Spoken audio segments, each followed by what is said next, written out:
İzmir'in Aliağa İlçesine bağlı Yeni Şakran'dan herkese merhaba.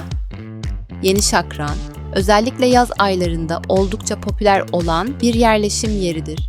Kuzey Ege'nin en güzel turizm merkezlerinden biri olarak bilinir.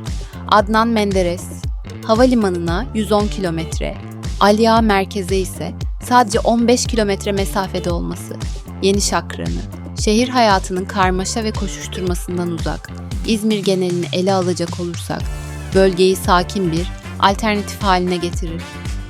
Daha önce Bergama ilçesine bağlı bir köy olan Yeni Şakran, 1982 yılında Aliağa ilçesine bağlanmış ve 1983 yılında belediyelik bir belde olmuştur. Mahalle, Aliağa'nın kuzeydoğusunda Çandarlı Körfezi kenarındadır. Nüfusu ise yaklaşık 5766 kişidir. Ege'nin doğal güzelliklerini keşfetmek isteyenler için ideal bir konumdadır. Çevresindeki doğal güzellikler ve yürüyüş parkurları doğa severleri cezbeder.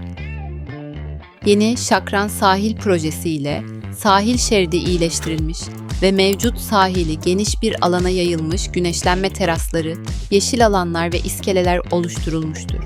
Bu sayede hem yüzme hem de dinlenme imkanı sunar.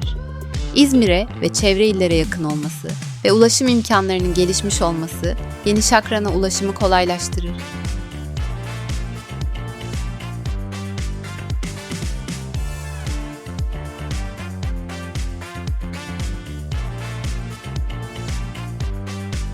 Peki, Yeni Şakran'da neler yapmalı?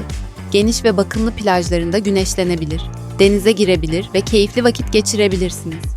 Çevredeki doğal güzellikleri keşfetmek için yürüyüş, tekne turu, dalış, optimist yelken sporları gibi su aktiviteleri yapabilirsiniz. Civardaki tarihi yerleri ziyaret ederek bölgenin tarihini öğrenebilirsiniz. Yemek konusunda ise şakran usulü, fırında mercan gibi yöreye has yerel yemek kültürünü tadabilirsiniz.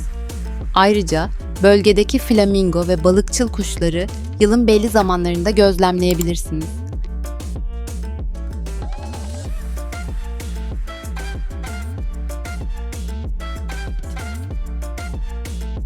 Özetle, Yeni Şakran hem doğal güzellikleri hem de sakin atmosferi ile huzurlu bir tatil geçirmek isteyenler için ideal bir seçenektir.